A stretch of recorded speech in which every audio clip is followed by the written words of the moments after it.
Balance, bonjour à toutes et bonjour à tous. J'espère que vous allez très très bien et je vous remercie tout d'abord pour votre présence, pour vos engagements, pour vos soutiens. Également, merci de tout mon cœur. Je suis très heureuse de vous retrouver pour cette vidéo dans laquelle nous allons parler des énergies pour le mois de juillet 2024 qui seront peut-être les vôtres, évidemment à condition que vous vous reconnaissiez dans ce tirage, c'est-à-dire que ça ait du sens pour vous. Alors, ici, on va parler tout d'abord des arcanes majeurs. Vous avez le monde. Le monde, je vous rappelle que c'est l'arcane, pardonnez-moi, qui est venu lors du tirage semestriel.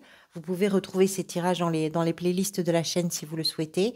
Et c'est une carte importante puisqu'elle nous donne une information sur peut-être une période que vous êtes en train de vivre, peut-être une énergie aussi, une dynamique ressource. En tout cas, ça peut donner du sens à toutes les autres cartes. On va voir ça. Arcane majeur, vous avez la mort ici dans le défi. Vous avez l'impératrice dans la position, dans la sphère, pardonnez-moi, professionnelle. Le chariot dans la sphère émotionnelle, sentimentale et relationnelle. Et en fin de mois, la justice qui peut représenter l'énergie peut-être vers laquelle vous allez.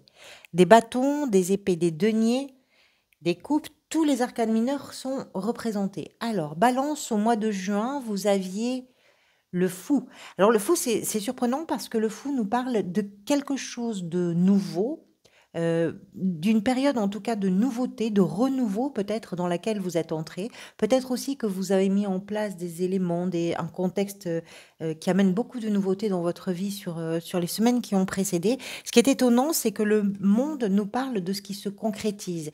Donc vous aviez le mois dernier l'arcane zéro qui est le début de toute chose, en principe vraiment de création, de liberté, d'enthousiasme, d'insouciance, etc.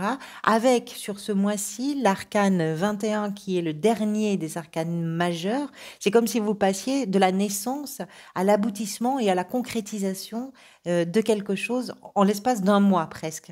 Alors, c'est pas forcément ça. Ça peut-être que le monde vient nous indiquer que justement cette nouveauté ou ce renouveau dont il pouvait être question pour vous sur le mois de juin, c'est quelque chose qui aboutit, c'est quelque chose qui prend forme et qui va vous permettre d'entrer dans une nouvelle boucle, d'entrer dans un nouveau chapitre, peut-être de l'histoire de votre vie. Tout part d'un commencement qui s'est produit dans les semaines qui précèdent, mais qui vous permet à vous, peut-être aussi, d'en finir avec quelque chose dans un contexte, dans une situation, dans une relation, c'est possible, et de pouvoir entrer ou vraiment mettre en perspective ce démarrage. Dans l'état d'esprit, vous avez la 9 de bâton avec la reine de bâton. On va parler de la 9 de bâton d'abord. La 9 de bâton, c'est une carte qui nous explique que d'une certaine façon, vous êtes peut-être sur un mode un peu défensif parce qu'il y a un sentiment de vulnérabilité. Ce sentiment-là n'est pas quelque chose de très, comment je pourrais vous dire, quelque chose qui vous submerge parce qu'il y a cette conscience malgré tout que vous arrivez au terme d'une période ou que le terme n'est pas si loin finalement. Mais peut-être qu'il y a cette conscience de la vulnérabilité et qu'il va vous falloir tenir bon, tenir vraiment en veillant sur vos principes, sur peut-être les choses qui sont véritablement importantes pour vous et en défendant aussi votre territoire, c'est bien sûr une image pour dire défendre vos idées, défendre vos idéaux, défendre vos perspectives, défendre vos engagements, défendre quelque chose, mais ça peut être fragilisant pour des raisons qui vous appartiennent bien sûr. Ça nous permet aussi de comprendre la 9 de bâton que vous êtes quand même très déterminé parce que vous savez que vous n'êtes pas loin d'un accomplissement possiblement, et qu'une fois que vous serez arrivé au bout, vous pourrez poser le fardeau qui vous met en situation un peu de fragilité. Pas uniquement. Pourquoi? Parce que vous avez la reine de bâton. La reine de bâton, c'est un personnage qui est très intelligent, c'est quelqu'un qui sait s'engager et rallier les autres à sa cause, c'est quelqu'un qui est capable d'influencer, mais pas influencer simplement pour manipuler, c'est encourager, c'est montrer le chemin, c'est montrer sa détermination, c'est montrer sa puissance, parce qu'il y a une grande confiance. Et cette confiance-là, c'est quelque chose qui est important à transmettre pour une reine de bâton. Que vous soyez un homme ou une femme, c'est pareil. pareil, on parle vraiment de l'énergie. Donc votre état d'esprit à vous, il est tourné sur: «Je tiens bon, je vais aller au bout de ce chemin-là, parce que je sais peut-être qu'il y a des choses que je vais pouvoir transmettre, parce que j'ai peut-être à gagner sur le plan aussi d'un collectif, parce que j'ai des choses à montrer, parce que j'ai des choses à dire et que c'est important pour mon bien-être, mais également pour le bien-être des autres». C'est la reine de bâton, c'est un personnage qui est très chaleureux, qui est courageux ou courageuse face aux obstacles et qui entre vraiment dans l'action, qui ne se ménage pas, qui est engagé dans les projets, engagé dans l'entreprise, on entreprend et on y va. Ça, c'est l'état d'esprit. C'est très intéressant le contraste qu'on a entre la 9 de bâton et la reine de bâton, parce qu'on a d'un côté une forme, et c'est pas forcément ça, mais c'est peut-être une forme de vulnérabilité face à un personnage qui, au contraire, se déploie et occupe le devant de la scène avec beaucoup de solidité et beaucoup de confiance. D'où ça vient, tout ça, peut-être, c'est la 7 d'épée qui nous en parle, de certaines choses qui n'ont pas été dites, de certaines choses qui n'ont pas été entendues, de certaines choses qui font que on a pu passer peut-être parfois à côté. Alors soit vis-à-vis de vous-même, c'est-à-dire que vous ne vous êtes pas forcément avoué certaines choses et qu'aujourd'hui il y a une forme de pas de déstabilisation, mais de fragilité qui peut apparaître et qui va vous demander d'être sur la défensive, de veiller d'une certaine façon, parce que vous n'avez peut-être, vous ne vous êtes peut-être pas vous-même dit tout ce qu'il fallait vous dire au bon moment. Ça peut être aussi vis-à-vis d'un entourage, d'un environnement, professionnel, familial, peu importe, où il y a eu peut-être un manque de communication qui fait que vous ou des personnes autour de vous n'ont pas eu toutes les informations nécessaires au sujet d'une situation. Il manque des éléments quelque part. Souvent sont associées à cette carte des notions de mensonge, de trahison. Je trouve que ce sont des mots forts, parce que ce qu'elle va mettre en évidence davantage, on va dire, c'est un manque de communication qui va entraîner parfois des incompréhensions, parfois des doutes, parfois des fâcheries aussi, c'est possible. Et puis, ça peut être aussi votre propre énergie à vous de ce que vous n'avez pas forcément su vous dire. Ce que vous désirez pour ce mois de juillet, c'est représenté par la 8 de denier qui nous parle de se mettre vraiment au travail. Il y a de l'espoir, il y a de l'attente. Cette attente, elle concerne une amélioration, elle concerne, je dirais, l'atteinte d'un objectif d'abondance, que ce soit sur le plan matériel et financier, puisqu'on est en présence d'une carte de la ligne des deniers, mais que ce soit aussi par rapport à ce qui est important pour vous. La 8 de denier nous explique que vous êtes d'accord là, vraiment, vous coopérez avec les efforts qui sont nécessaires à fournir pour amener une amélioration, peut-être dans une situation que vous vivez sur le plan personnel, professionnel, familial, général, j'en sais rien. Et puis, ce que vous désirez, c'est mettre à contribution toutes vos compétences, toute votre énergie, toute votre concentration pour permettre cette chose-là. La 8 de denier, c'est quelqu'un qui est vraiment concentré méticuleusement dans le travail, les efforts, le labeur qui est à réaliser pour atteindre ce sentiment de satisfaction qui va arriver derrière. Ça, c'est ce que vous désirez. Ce qui peut venir vous aider, c'est l'as de denier, c'est de mettre en terre une idée nouvelle, un projet nouveau, une émotion nouvelle. Ça peut passer, peut-être pour certains et certaines d'entre vous, par une rencontre. L'as de denier, pardonnez-moi, c'est pas comme un as de coupe. Excusez-moi, c'est pas comme un as de coupe qui va nous parler vraiment là sur le plan émotionnel. L'as de denier, c'est une personne qui va mettre en terre quelque chose qui est amené à grandir, qui est amené à se développer et qui va permettre d'amener la stabilité, la confiance, la tranquillité d'esprit, etc.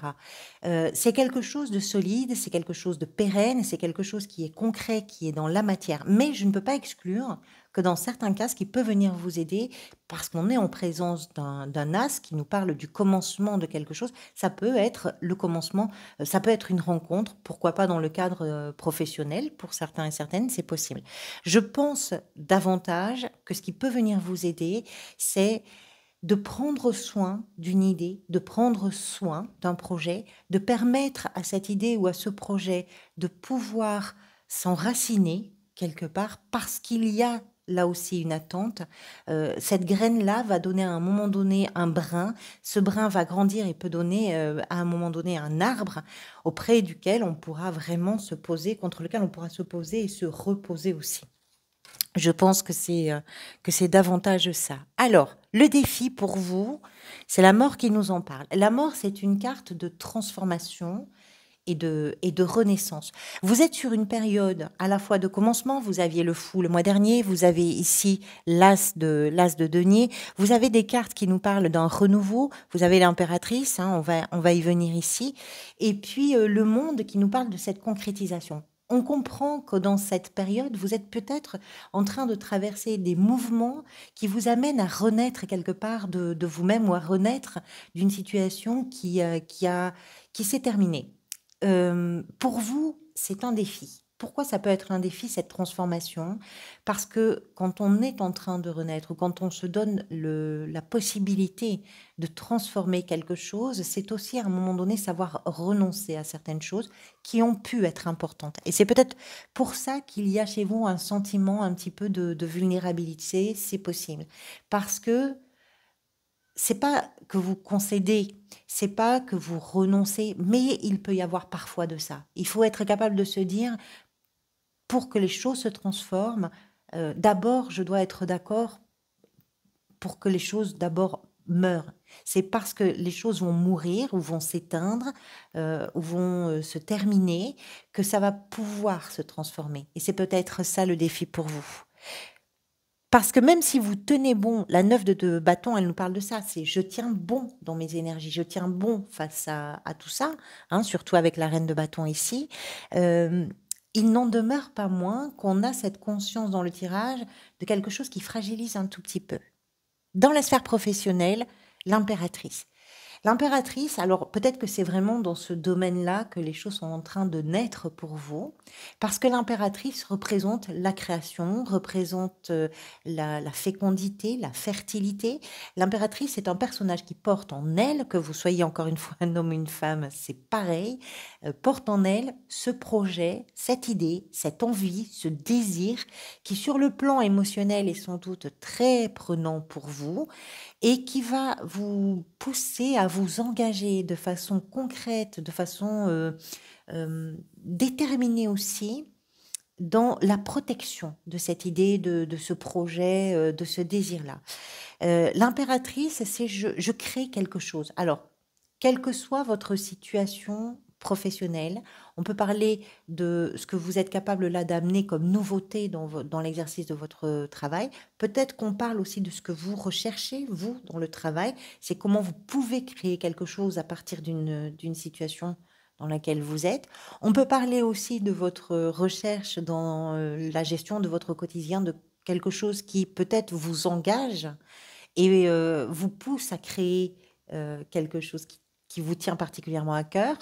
Ça peut être aussi dans votre recherche d'emploi, pourquoi pas la création d'une entreprise ou vous lancer dans un projet que vous souhaitez définir, que vous souhaitez structurer, on va dire, et démarrer quelque chose. Donc là, ça va dépendre bien sûr de votre situation personnelle, mais on est sur un principe de création, d'enrichissement, d'attention particulière aussi parfois par rapport à l'environnement. C'est très important pour l'impératrice puisque c'est la terre mère, en fait, c'est la terre nourricière. Donc l'environnement est important. Là, ça, voilà, on va avoir aussi un complément d'information après avec l'extension. Le chariot dans la sphère sentimentale, émotionnelle et relationnelle. Le chariot, de toute façon, de façon très générale, c'est une carte qui nous parle de ce qui avance, de ce qui progresse, de ce qui vous permet à vous de vous concentrer. Le chariot, ça peut être un projet commun avec la personne avec qui peut-être vous partagez votre vie ou vos sentiments amoureux. Ça peut être aussi par rapport à une relation amicale ou familiale. L'idée, en tout cas, qu'il y a besoin de faire avancer quelque chose et puis d'arriver aussi, ça c'est important avec le chariot, d'arriver aussi à faire en sorte que tout ce qui peut être en opposition ou en contradiction soit ramené sur un chemin un peu plus régulier, on va dire, pour pouvoir avancer. Le chariot peut nous parler aussi pour certains et certaines d'entre vous d'un voyage, d'un déplacement, peut-être, pourquoi pas, d'une rencontre avec quelqu'un qui est à l'étranger, c'est possible. Ça peut nous parler d'un déménagement également. Peut-être que vous êtes sur une période de déménagement et que ben, c'est très en lien avec vos relations actuelles, encore une fois familiales, amoureuses ou amicales, c'est possible. Mais on a cette idée, on va voir après avec l'extension, on a cette idée quand même qu'il y a besoin de faire avancer les choses. Il y a beaucoup dans votre tirage, je trouve, l'idée de faire progresser quelque chose. Vous êtes comme si vous étiez au début d'une idée, d'un projet, d'une envie, d'un rêve, d'une situation qui fait qu'il y a à la fois il y a des choses qui se transforment, d'autres qui se concrétisent, et puis d'autres qui vous poussent dans un élan, dans une dynamique de allez, on avance maintenant. Et peut-être aussi dans la sphère sentimentale, maintenant, on bouge. Qu'est-ce qui est en train de se manifester? C'est le cavalier de coupe. Le cavalier de coupe nous explique que vous êtes très près de ce qui se passe à l'intérieur de vous. Vous êtes très attentive et attentif à ce qui vous fait vibrer, à ce qui vous touche, à ce qui vous émeut. C'est aussi une période peut-être où vous êtes capable de vous pardonner certaines choses, pourquoi pas, de pardonner aussi, parce que ce sont des notions de oui, de pardon, je vais dire ça au sens un peu large, de réconciliation, hein. On cherche à se réconcilier. Donc, c'est peut-être vis-à-vis une réconciliation avec vous-même, c'est possible. C'est aussi l'idée d'être capable d'écouter son cœur, parfois un peu trop, parce qu'il y a quelque chose d'un peu, on va dire, débordant avec ce cavalier, hein. On dit que c'est le plus romantique, hein, du tarot, ce qui veut dire que c'est un personnage qui se laisse un peu déborder par les émotions. Mais c'est surtout, j'écoute mon cœur, je vais dans la direction de mes émotions, je vais être attentive ou attentif à ce qui se passe à l'intérieur de moi parce que ça répare, parce que ça me fait du bien, parce que ça me permet d'être au bon endroit ou en tout cas de me sentir au bon endroit. Ce que vous avez à créer, ce que vous voulez défendre, ce qui est important pour vous dans cette période où vous devez tenir bon pour que les choses aboutissent, pour que les choses naissent et se transforment, c'est aussi important pour vous de le vivre sur le plan émotionnel et d'assumer les émotions que ça provoque, d'assumer ça, de ne pas refouler, de ne pas vous dire j'ai pas le temps pour vivre ça. Si, là vous avez, c'est peut-être pas une question de temps, mais là vous le vivez vraiment de l'intérieur. La justice, elle nous parle peut-être de l'énergie vers laquelle vous allez.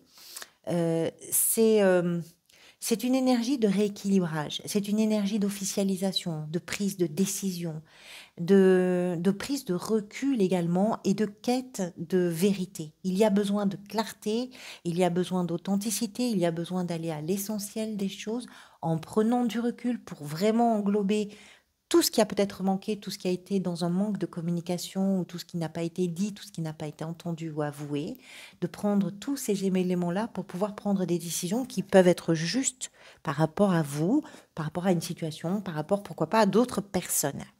Alors, je vais tirer les cartes pour l'extension. Je vous rappelle que l'extension est accessible sur le bouton rejoindre sur la page d'accueil de la chaîne.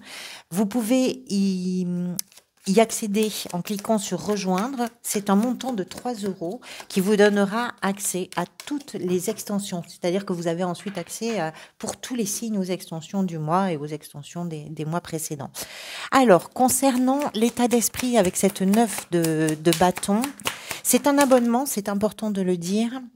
La 9 de bâton, la reine de bâton et le pape. C'est important de rappeler que c'est sous forme d'abonnement, donc ce n'est pas engageant, c'est vous qui décidez si vous le prenez un mois, si vous le laissez durer, c'est vraiment, c'est votre choix, mais c'est à vous de le gérer. Avec la 7 d'épée, dans ce qui s'est peut-être manifesté, d'où ça vient, vous avez la force. Ça, on va voir ça dans l'extension, mais il est possible que ça ait déclenché des peurs chez vous et que vous avez pris, je dirais, le taureau par les cornes et vous avez fait face à vos peurs. La 8 de denier, pour clarifier cette 8 de denier qui représente ce que vous voulez. La 10 de denier. C'est intéressant, ça va un peu dans le même sens, ça va dans le sens de ce que je vous disais tout à l'heure. Avec cette as de denier dans la position de ce qui va peut-être venir vous aider, vous avez la 2 de bâton. Avec la mort dans le défi, vous avez la 8 de denier. Alors ça, c'est très intéressant parce que la 8 de denier, on la trouve à la fois dans ce que vous désirez, mais on la trouve aussi dans le défi. C'est-à-dire que ce que vous désirez, c'est engager quelque chose, mais engager quelque chose, ça peut être un défi parce que c'est aussi prendre en compte, pour améliorer, prendre en compte pardonnez-moi, ce à quoi vous devez renoncer. La 2 de coupe, avec l'impératrice ici, dans la sphère professionnelle. Il peut être question de partenariat. C'est possible. La 3 de coupe dans la sphère émotionnelle et sentimentale. Avec ce cavalier de coupe, vous avez la 9 de denier. Très jolie. Dans ce qui est peut-être en train de se manifester. Et avec la justice à la fin du mois, vous avez la 5 de coupe. Allez, merci à toutes celles et tous ceux qui me rejoignent sur l'extension. Pour tous les autres, merci beaucoup, beaucoup pour votre présence, pour vos soutiens. Je vous dis à très bientôt. Prenez surtout soin de vous et des gens que vous aimez dans la mesure du possible. Profitez de l'instant présent et je vous dis à très bientôt.